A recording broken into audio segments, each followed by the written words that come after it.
Thank you for tuning into the first episode of the Fresh Vantage podcast, where we sit with service based business leaders and talk the ins and outs of growing a service business in today's landscape. The goal is to provide both practical and high level insights into what's working or not working in growing a service business today, directly from the business owners operating on the ground level. We hope that it will give you some encouragement and some support as you are scaling your business and provide you some actionable insights that you can start implementing today. Today's episode is sponsored by Vantage Growth Advisors. At Vantage Growth Advisors, we help small to medium sized service businesses who are struggling with finding consistent leads, converting those leads, and having the executive support necessary to scale. Most of the time, our clients come to us frustrated because they're stuck trying to solve problems that they don't have the tools or knowledge to solve. With the right strategy and support, they're able to land consistent contracts and run their business like a well-oiled machine.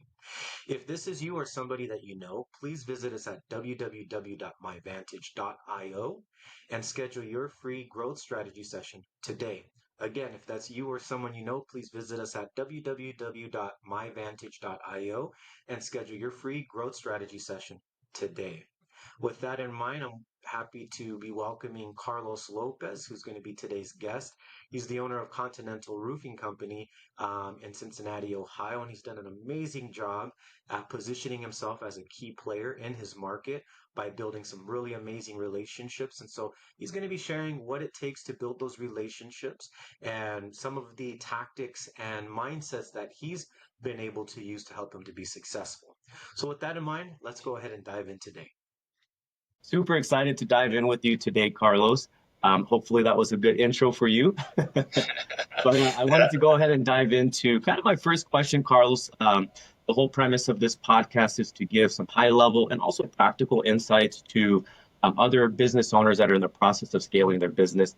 You've done some really amazing things there at Continental Roof Company, and so love to dive into that with you. So with 30 years in roofing and 15 years owning Continental Roof Company, what does your role look like today, and how have you driven, the majority of your revenues from residential roofing?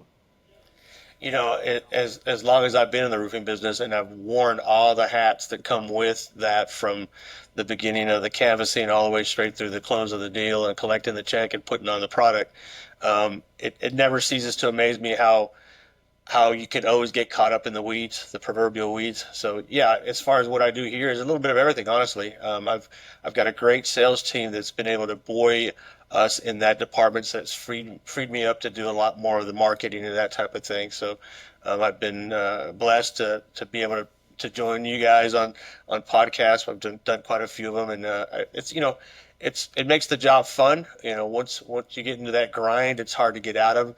So changing up the pace a little bit helps. Awesome. I appreciate that. And you mentioned something, Carlos, that you've had a little bit more time to free yourself up for a little bit more marketing. I know one of your core marketing strategies from our previous conversations was really developed around service and networking. And so being that, your networking has kind of been your secret sauce, how did you build that network in Cincinnati? And, what role has working from the heart played in those relationships? First of all, you're absolutely right. I started Continental with the heart of being a service company to the community. Kind of giving as much as we can. One of the first things we did was started a free roof program with a division of developmental disabilities in Butler County, the area that we live in, doing free roofs for folks that need the help. And that, I guess, that opens up the doors to people. They see that, and we got 2 jobs out of that free roof we did without really expecting it, and it's been it's been eye opening. Whether you believe in Christ and whether you believe in karma, whatever it is that you believe in, I think the more good you give to the world, the more you're going to get out of it, and that's been our whole point for how we operate our business up to this point. No, that's totally awesome. Very inspiring. So with that in mind, I love the fact that you're doing free work. And I think for a lot of business owners that are scaling up to maybe their first million or maybe even a little bit beyond that, right? That first million can be a little bit of a struggle. And so it sounds like you kind of took a counterintuitive approach and said, hey, let's give to the community. And it seems like that's played out pretty well in your company's growth. So with that in mind, what would you say to other business owners that are kind of in that space that maybe are kind of having some of those same thoughts of saying like, hey, I want to serve the community, but I'm struggling with the finances. How do you overcome those challenges, Carlos, especially early Well, on? I think first and foremost, I have the benefit of having been around a little bit. You said 30 years in the roofing business. I've been in the business for 30, 32, 33 years now. So I see the grind and I see what, what it takes to make things happen. And I think like most humans, once we put ourselves in the position to where we have to perform, we will. And that's what we've done. We've said, you know what, let's just do this. Let's quit thinking about how we're going to do it and do it. How we're going to pay for it. That'll all come in place. It'll all fall together.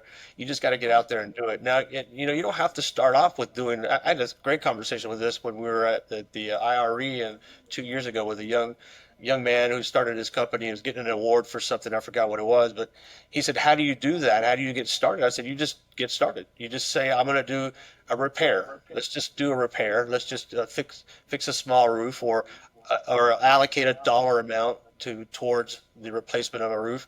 And you have once you're in the business long enough, you build relationships, just like you mentioned, the suppliers, the manufacturers, the contractors. If you go to all your people and say, "Hey, listen, I want to do this free roof for this elderly couple who can't afford a roof. Can you help pitch in?" And everybody will do that. If the roofers will bring their price down, you might even get all the materials donated. There's a lot of things that you can do. It's just a matter of asking. So that's how we did it. We started off by pulling together all the relationships we did and said, let's do something in a bigger scope for someone that's going to need it, and it took off. It's been fun.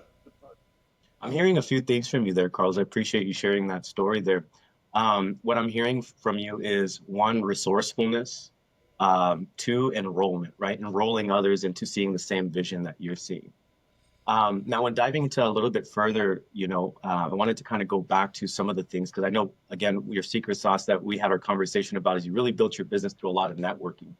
It seems like these projects also kind of fit into that strategy, right? Which is like community service and giving back. With that in mind, do you have like a story that you can share with maybe, this approach that you're taking, opening up the door in some of those networking opportunities to like a big client? Well, yeah, the very first roof that we did was kind of a combination of all of that. I went to the church that I was attending and said I'd like to do a free roof program with the church.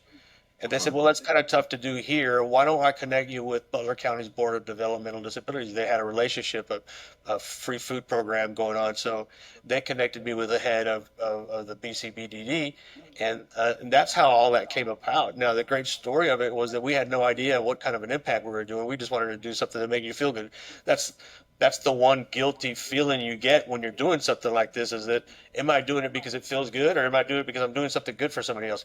It doesn't matter. You're doing something good, whether you feel good about it or not.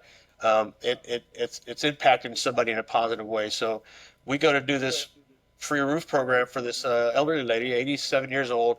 Her kids, both of her kids, went through the state program of a developmental disability. They were 50. The kids were 56 and 57 years old. The son had recently passed away, but 57-year-old girl with the mind of a 3-year-old. So they were going to have to take the child, her daughter, away from her because the ceiling was caving in on this apartment building that they lived in. And of course, she wasn't gonna let that happen. So that's when we came in. They wanted to do a newspaper article on us. They had the local TV stations in on it, and we're like, why is this such a big deal? And this woman sits there with an oxygen mask on her, crying.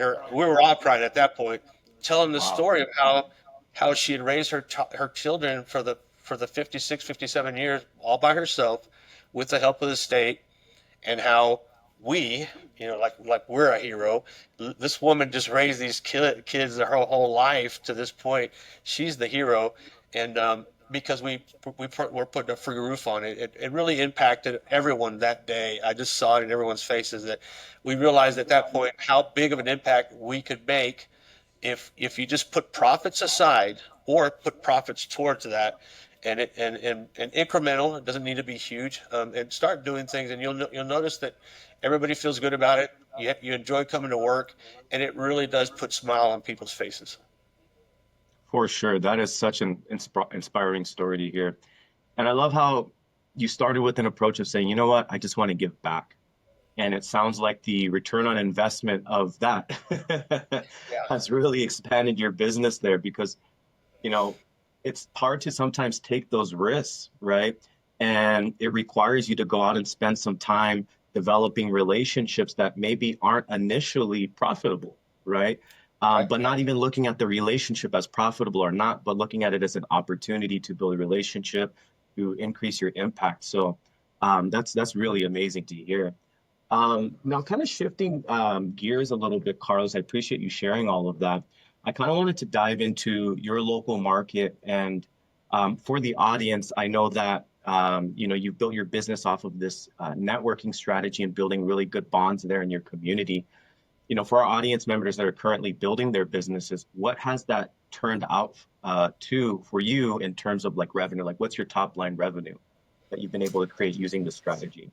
I mean, if you just depending on what channel you're going through, because we do different things, but BNI alone for one person did a little over 1 million in sales last year, just for Wow. one of the guys.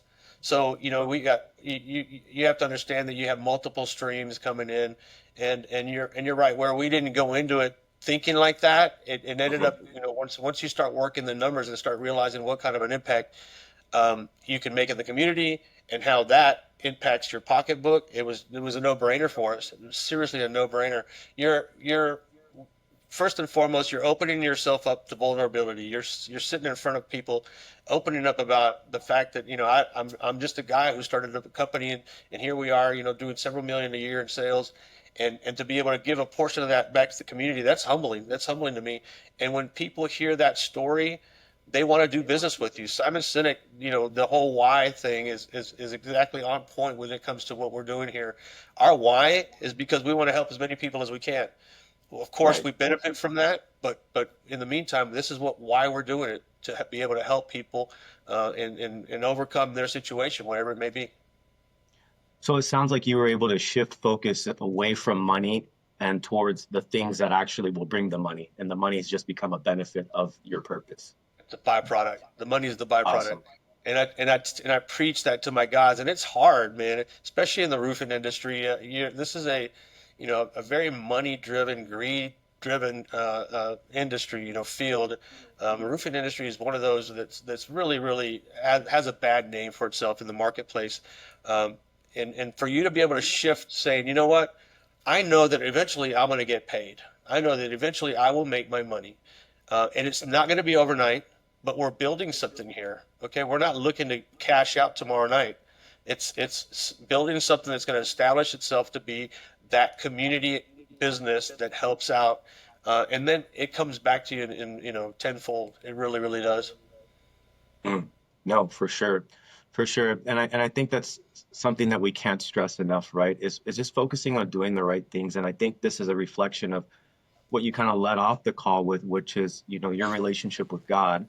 I know not everybody may be religious, but I think that there's an important concept there, which is faith, right? Yeah. Having faith that things are going to work out, switching into an abundance mindset and saying, you know what, these are just current circumstances. This is not a life sentence, right? And life Right. can continue to happen for us so long as we continue to do the right things. So I love hearing that, Carlos. Now, diving into a little bit more of your local market there, you know, in Cincinnati's, you know, roofing industry, what are some of the major trends that you're seeing, you know, now in 2025, we're a few years past, you know, post-COVID, if you will, right? I know that took out a lot of businesses. And so at this point, you know, we had an election recently. So there's a lot of shifting around at a macro level. So what trends are you seeing there in your local market, especially as you continue to grow your business there?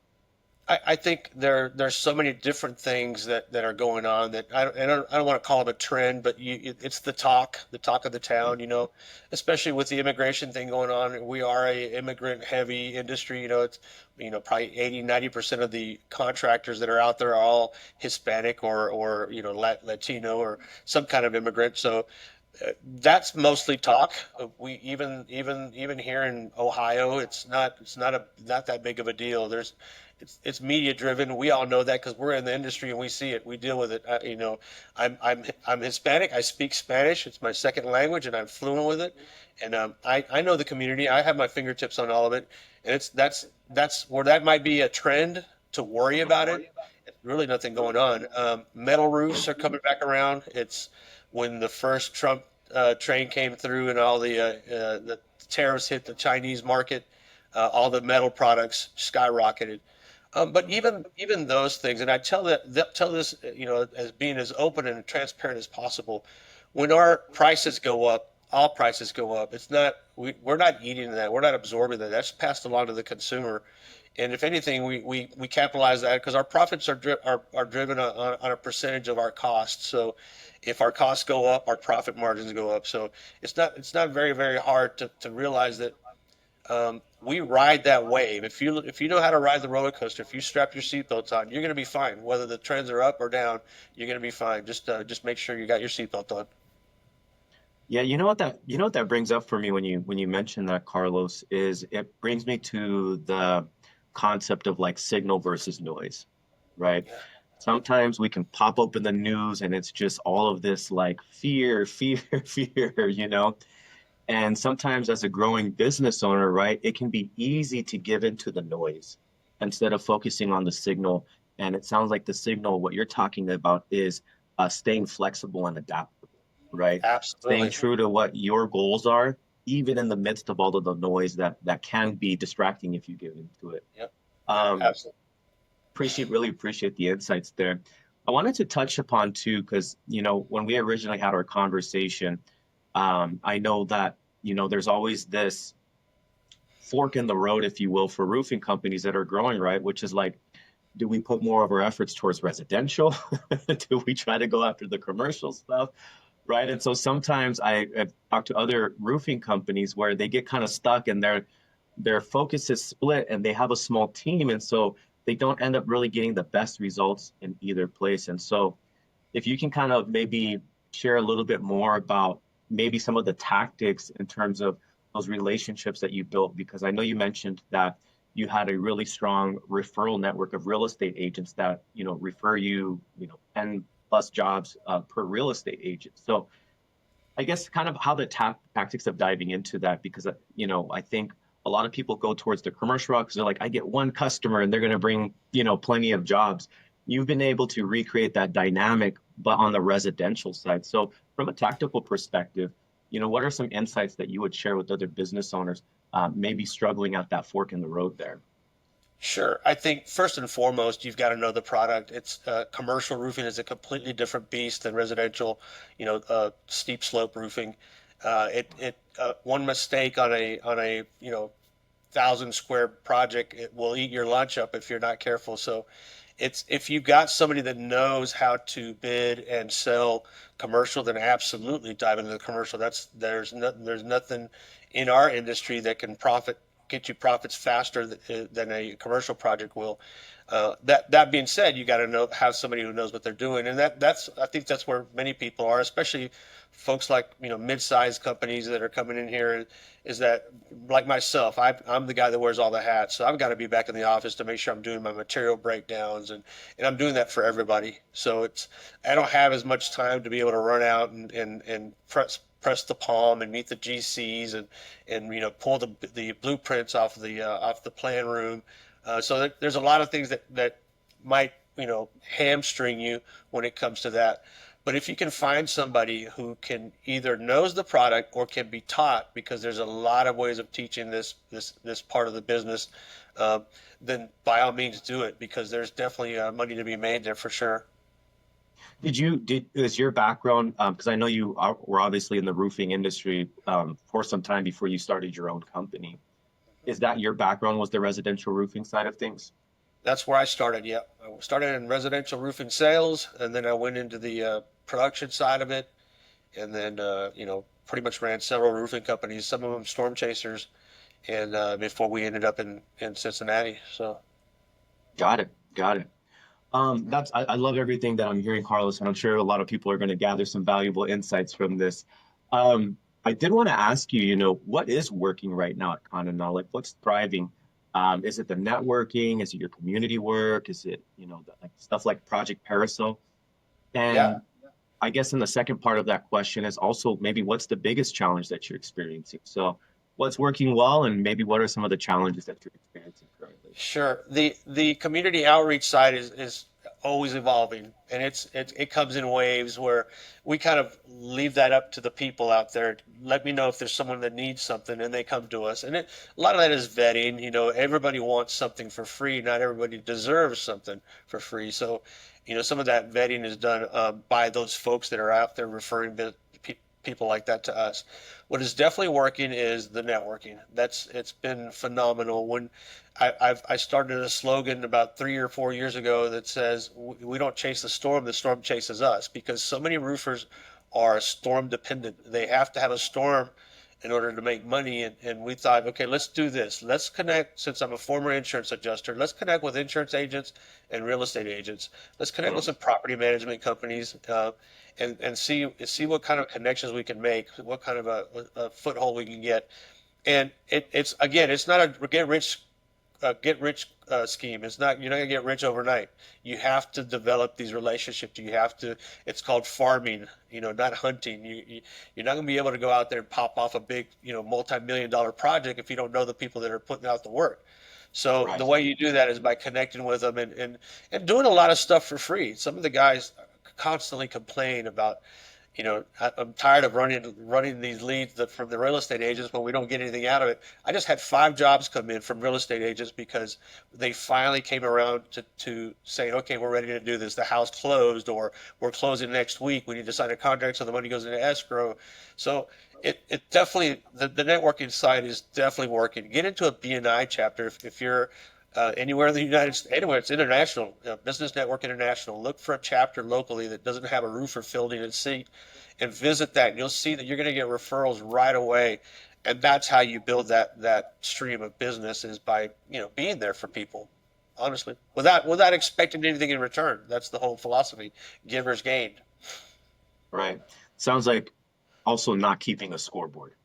Oh, absolutely. Yeah.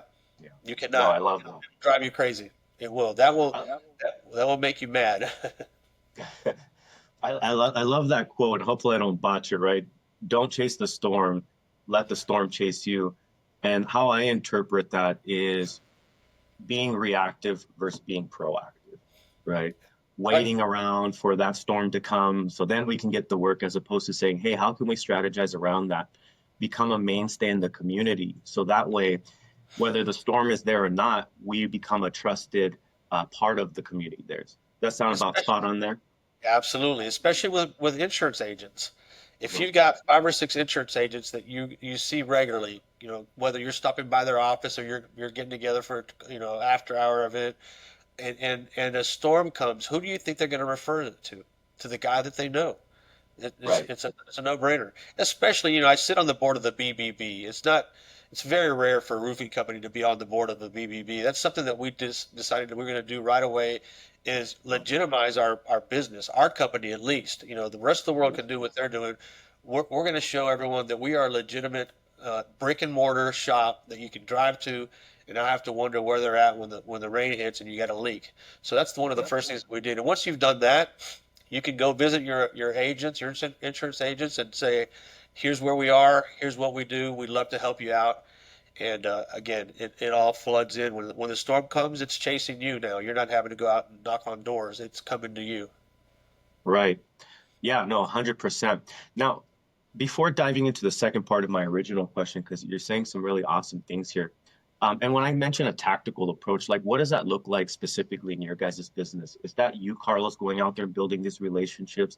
Have you trained some of your managers? They're attending the BNI meetings for you. How does that kind of look like in your company?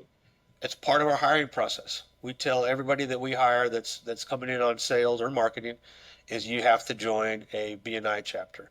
Now, our chapters, we have 43 chapters in what we call the tri-state. So we're right in the little corner. We're right next to Kentucky. We're right next to Indiana. So it's Ohio, Indiana, and Kentucky. And in one day, you can go around, hit all 3 states, 10 or 20 times because it's a big loop around it. So there's 43, 44 chapters that you can try to find a spot in, but they get filled up quickly, obviously.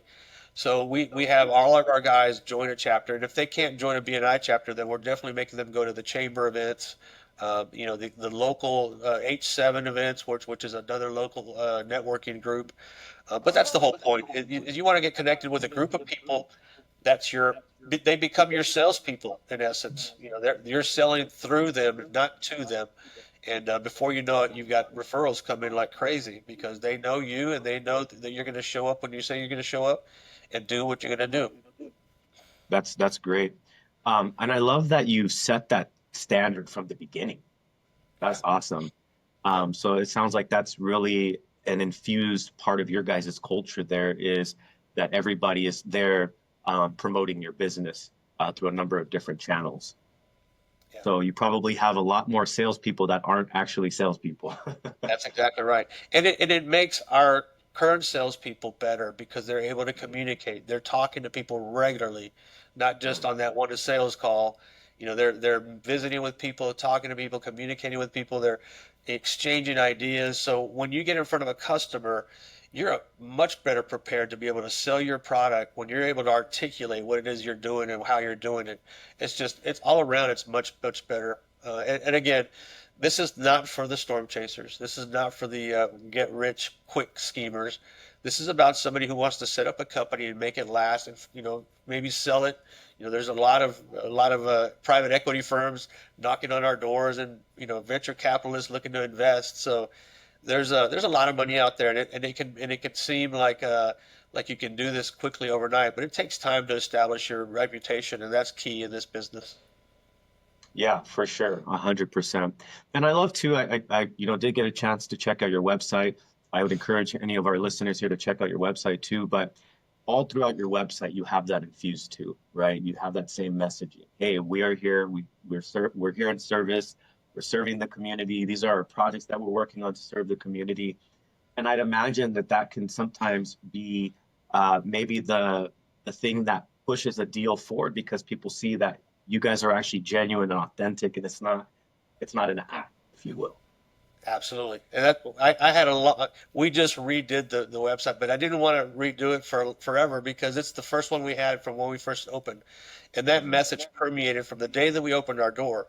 It wasn't something that we picked up after the fact when we thought it'd be kind of a cool marketing scheme. This is why we opened these doors, is to be able to do something like that, something cool within the community to where people could get to look to get some things taken care of that you wouldn't necessarily be able to get done anywhere else. Got it. No, I'm loving everything that I'm hearing, Carlos. Going back to my original question, I know we kind of went a little bit off course, but I wanted to talk about some of the challenges that you're experiencing right now. Like what's some of the big challenges that you guys or bottlenecks that you guys are experiencing right now that you guys are currently working through, and how are you working through those things? Yeah, well, I think we talked about this in our earlier conversation, how to balance growth versus your profits, and how much do you give, and do you risk that, and how I overextend what I thought was overextending myself last year and hiring a bunch of people, and then the bottom fell out of the industry in our market. It was dead here. And then later on you find out that's just God's way of showing you, humbling you. So it was very, very cool. But that's the big thing is, putting your faith into you. You're putting it into God's hands. You're an extension of Him, and you can do it. If you've stepped out to open up a roofing company, then you're already on the edge further than anybody else is. You keep that in mind that these guys that we're self-destructive in that we're our worst critics. Every day we wake up beating each other down about things that we weren't able to accomplish. But in the meantime, you've got a roofing company that you've opened up, and you're successful, and you're selling, and you're buying, and you're doing things, really cool things. So just reminding yourself of that is huge, because as a type A personality or as an entrepreneur, whatever you want to call it, you're always striving to get better, trying the new thing. And sometimes that can be a stumbling block for us. Got it. So when something like that, maybe catastrophic happens, how do you bring your team together, and how do you keep them aligned without giving into the fear of whatever that current circumstance is? Well, first of all, I'm an open book. I make sure people know that I'm just a guy. I'm just a human being. I'm a dad. I'm a son. I'm just like all the other guys. I've just decided to do something different. And when you struggle with being able to put into words what you want to say, it's because you haven't done it enough. You need to do it more.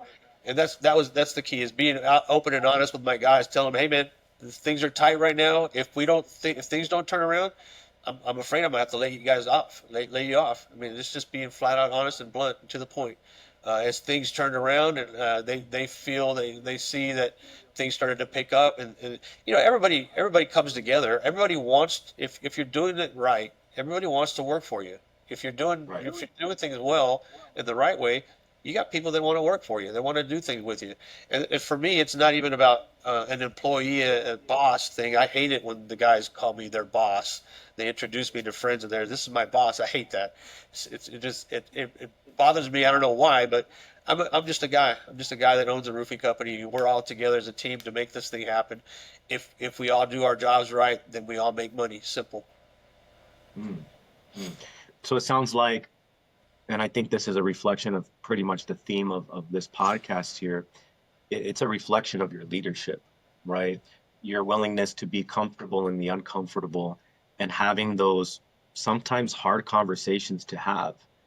And I think a lot of people avoid those hard conversations, whether that's in their business, their personal lives, not understanding that those hard conversations actually create trust. Absolutely. Would you resonate with that? Absolutely. Yeah, that's so true. It not just builds trust, but it builds that brotherhood, that sisterhood, that camaraderie.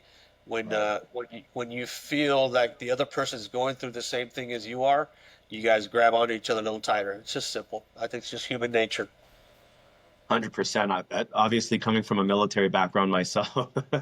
that's one of the core tenets of being in the military is building that camaraderie, encouraging each other, and obviously having each other's backs. And so, appreciate you sharing that, Carlos. Now, as you're in this current stage of growth that you're in, mm, what's one key metric that you're focused on to continue scaling, staying true to your values and principles that you're communicating today? Well, I mean, I guess the easy one would be sales. I mean, that's an easy metric, but I think also something that's intangible, something as simple as seeing the faces, the expressions on the guys and the women that come into this office and these doors, and seeing how what the stories they're telling. That's one way of me being able to see a little bit into their lives, because we are all in our own little bubble, and for them to be able to come to me and share a story that they had, with their family, going to the movies or going to Kings Island, which is the theme park here. Just hearing those things is a metric for me that tells me that things are going well. I love being a part of that. I love enjoying that. Again, I'm an open book, so when I share things, I fully expect that people are going to take me for what it's worth, and I respect that anybody would come to me and tell me a little piece of their story, a little of the side that when they leave the hallowed halls of Continental Roof Company and go back home into their own world. I enjoy that they share a little piece of that, and that's a good metric for me. So it sounds like you're keeping track of sales. Is that something that you're also continuing to scale over the next 6 to 12 months as your sales department? Yes, we were talking about a commercial sales rep, earlier, and that's probably where what I would love to either carve out time to start doing this more myself, or find a guy that can or a woman who can come in and estimate these projects for us. I'm a minority business enterprise certification, so we have a whole avenue of business that we haven't even tapped. It's just sitting there waiting for us to be able to do something with it. So, yeah, the commercial sales is something that I want to build even more, and obviously getting a bigger chunk of the residential market is not going to hurt us any at all. For sure. Now, as you're scaling the commercial side of your business, I know to this point, most of your business has been residential, and you've done an amazing job. It sounds like building up your reputation in your community to where people are coming to you for that. Now, as you're kind of venturing into the commercial side of things, what are some of the big bottlenecks that you're encountering right now that are presenting some challenges to you as you're developing the commercial side? Finding good people, finding a good person to be able to estimate this stuff. That's someone who knows, and I've tried, uh, you know, uh, hiring away the guys from the suppliers, our distributors. Um, so it's finding somebody who can do that job, that isn't already working somewhere, and happy is the probably the hardest thing for me. Everything else is simple. We're again, I'm Hispanic. Labor is not ever has never been a problem for me. I have a a long list of contractors, legitimate, strong contractors that can come in and do a project if we need it done. For me, it's putting together people that can put an estimate together and sell a project, and articulate it in an educated fashion. Now, for other business owners that might be struggling through the same thing, because what I'm hearing from you is it sounds like um, hiring that person is obviously something that you're being very deliberate about, right? So in those deliberations, how are you sourcing this type of person? And when you do get them and you're sitting across from them, interviewing them, what specifically are you looking for that helps you to identify if they're going to be a good fit for your team and your vision? Like everything else we do, we do it through our contacts, through the relationships that we built. Three of the salespeople that we've hired in the last 2 years have all come referred to us by a vendor or by another roofing company, that said, "You guys need to hire this guy. This guy fits well within your world, your bubble." Just that's the way we're doing it, and I love it because we don't have to explain how we do things here when somebody already knows how we do things. We don't have to explain to you that we're not a profit driven company. We're a service driven company that makes a lot of profit. So once you make that switch, and if they know that going ahead, and we don't have to try to convince somebody, reteach reinvent the wheel, so to speak. Reteach this guy how to sell on this side as opposed to that side. So, but yeah, it's sourcing through our relationships. Through one of our sales guys came from our insurance agent. Our insurance agent who sells Really? our commercial policies, introduced us to him. So it's been an incredible hire. He's a family now. He's part of the family. So yeah, that's what it's about. And for us, it's making those connections and making them and nurturing them enough to where somebody could refer a friend. That's a lot. That says a lot when somebody can say, you need to work with this company. They'll take care of you. That says that we're doing things right. I love to hear that, Carlos. No, that's amazing to hear. Now, when you get into an actual interview with a person, because it sounds like your filtering process is through your networking, it sounds like, right? That's going to probably filter out some of those people and give you some good referrals of potential candidates. Now, when you're sitting in front of that potential candidate, what are some of the questions that you're asking, or what specifically are you looking for from them, the candidate that you're potentially going to hire? What are you specifically looking for from them? Well, first and foremost, depending on the position, but knowledge. What do you know? How much do you know? What world do you normally walk in? And that's the number one thing. Culture is big with us, so asking the questions like, what do you do for fun? Where do you, not what do you do for work, but what do you do for living, actual living? What do you have family? Where are you from? Just kind of those questions that will evoke honest answers, and where you're not having to pretend like you know something that you don't know. Like, how many words can you type per minute? Uh, Right. People just make that stuff up because they're afraid of what the answer.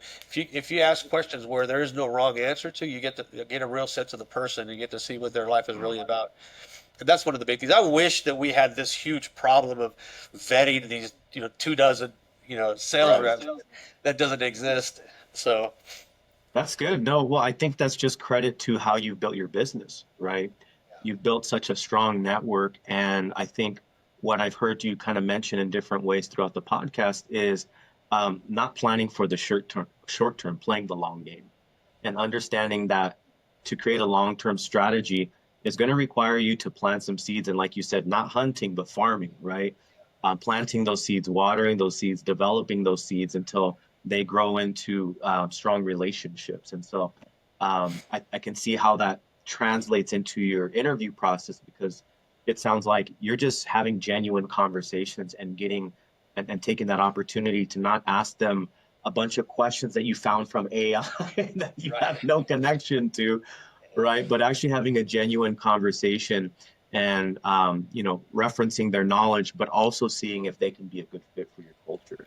I think that's very insightful. And so I wanted to wrap up, Carlos, today. I appreciate all your time here today.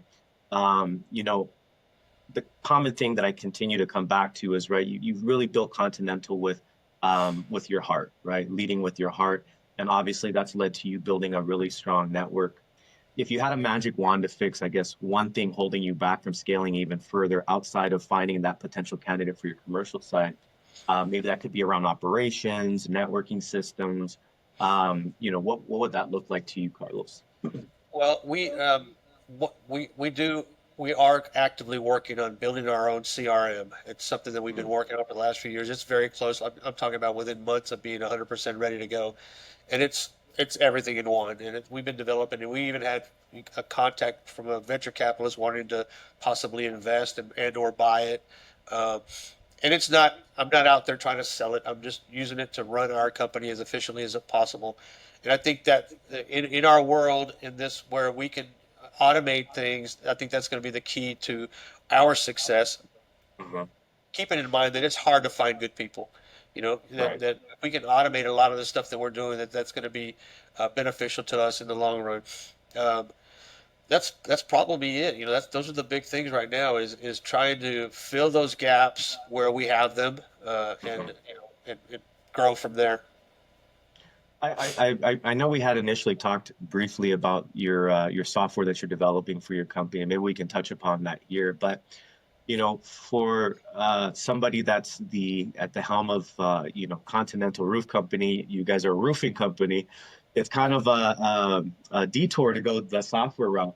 What's kind of inspired that in you, and why do you feel the need to develop your own software as opposed to maybe using some of the other CRM softwares that are out there on the market? Number one, my idea of this came like in 2009 when I first started Continental Roof Company. That was the reason I was leaving the company that I was working for, was to start an online, all encompassing software that would run a roofing company. It takes money, I took off on my own to start a roofing company. A lot of my resources went to that. So, it got put on the back burner, but little by little we've been building it. I don't like having to pay, $1,000 a month for 4 or 5 people to use a piece of software. And that's with a small company. If you've got a larger company where you got, 10, 20 sales guys, you're talking about several $1,000s a month in software use just for that one product. Not, and then the last part was that nothing has everything all in one. You have to piece it all together. You got to get your stack, quote unquote, going. So Right. between the company cam and the AccuLinks and the, Calendly, and there's a lot of stuff that they're trying to put together. We decided just to put it all into one, and then we have some cool things that when it's out, I'm going to reach out to you and show it to you, because it's Maybe we really can have you really back on the podcast. we're taking AI to a whole nother level, and nobody's doing this right now. And I'm not going to say much more other than it's going to be fun and exciting. I've always been a tech guy. I just happen to be in the roofing business. I've always wanted to be able to develop new inventive things. I'm a creative, so I'm constantly trying to create new things for things. So this just happens to be one of them. That's very exciting, Carlos, and you'll definitely have to tag me back in when you get that completed. And I think it's a unique approach because you are in the trenches of roofing, and I feel like a lot of software companies are tech people trying to solve problems for other, construction companies or whatever that industry is, but not necessarily having the ground level experience of what are those exact problems. So they're kind of just guessing, and then it just kind of leaves it falling flat for business owners. Like, you seem like good features, but maybe not still answering all the things that I need. And so it sounds like you're taking a very unique approach and saying, you know what, we're going to solve those problems ourselves. That's And exactly so right. definitely appreciate that insight there. Now, Carlos, just to kind of wrap up here, and something that I like to do at the end of the podcast here is if there's one thing that you could tell Carlos from back in the day when you were still trying to get to your first million, what's one piece of advice that you would give yourself that may benefit others? Oh, I guess my number one rule if I'd have known this earlier in life, I probably wouldn't have stressed out as much. But I've got a golden rule that says nobody's dead, nobody's dying. If nobody's dead, nobody's dying, then everything else is secondary. Everything else is fine. Uh, I read a mug on a desk one time that really resonated with me, and that's imagine what you could accomplish if you weren't afraid to fail. And that's something that I live my life through now. I realize that unless I'm risking my life or somebody else's life, then everything's going to be fine. Okay, so I lose a little bit of money. Okay, big deal. It's not going to be the end of the world, and that's the whole key to entrepreneurism is being adventurous, is going out there, overextending yourself enough to be uncomfortable. I love being uncomfortable. I just told my wife yesterday morning that I find myself not purposely putting myself into positions, but fully expecting that something is going to go awry and enjoying the ride. I've learned to accept God's plan, man. It's God's plan. I just live it. I love that golden nugget of wisdom that you got off a coffee mug. It's true. It's exactly it. I saw it on a mug and I'm like, wow, that's pretty cool. And the last thing you said reminds me of a quote that I read somewhere that says, being in the happiness of pursuit, not in the pursuit of happiness. Right. Being happy in the journey and accepting that, hey, my journey is not the next guy's journey. My circumstances, my skill set, maybe not the next guy's, right? This is my own unique journey with its own unique set of challenges. And instead of wishing that maybe my business could do things better like the other guy, I should focus on my own journey. And so that's really awesome to share, Carlos. So that about wraps up our podcast today, Carlos. I really appreciate you hopping on with me today. I'm very excited for listeners to hear some of these insights. And I will say, if you guys want to, listeners, please check down in the description below. Carlos's socials and his company information will be there. Our socials as well will be down at the bottom below. So like, subscribe, and follow. And thank you for tuning in with Fresh Vantage.